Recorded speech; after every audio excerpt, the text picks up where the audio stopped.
In Photoshop, a layer mask allows you to control or change the transparency of a mask. Many Photoshop users use the eraser tool, which erases pixels forever. But working with layer mask is much more logical and advantageous, because these masks allow you to hide pixels at any time and bring them back at any time. In short, the eraser tool erases and the layer mask hides. We have an image like this, and in the background we have the logo of this image. First, let me show you how to create a mask. Select the layer you want to create the mask on. Then click on the layer masks button or icon below. See, when I select this, a white area will appear right on the edge of the layer. The colors we need to know in masking logic are black and white. When the layer mask area is white, the image on that layer is not transparent, so we see whatever is on the layer. But we can change our mask from white to black by pressing Ctrl I.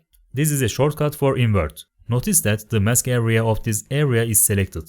See, when I click on it, the borders are white and this is selected. When I click on the mask area, I can see that the mask area is selected. I press Ctrl I. When I press Ctrl I, it will change white color to black.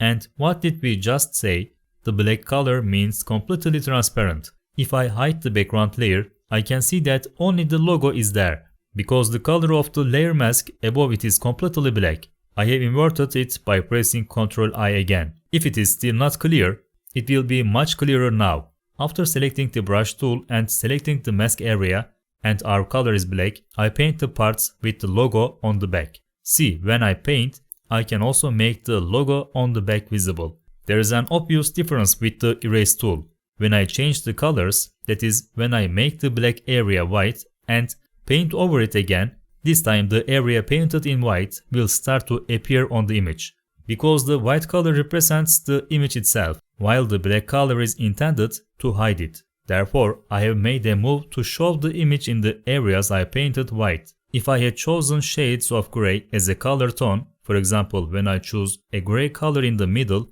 and when I paint this area, as you can see, it will have a transparency of around 50%. The closer to black, the higher the opacity value will be. For example, let's set a color tone so that the black is very close to 90%. We can see that the areas we painted have a similar transparency ratio. Yes, as you can see, using layer masks in Photoshop is very useful for both professional users and extremely useful for amateur users. Instead of permanently erasing pixels, this method allows you to go back when needed, offers flexible editing. Layer masks give you much finer control over your images. In this video, I have covered the basics to help you use layer masks effectively. I encourage you to make a habit of using this masking method in your own work. That's it for this video. I hope it was useful. If today's video was useful to you, don't forget to subscribe to my YouTube channel right now. Just click on the subscribe button below this video. Thank you for watching.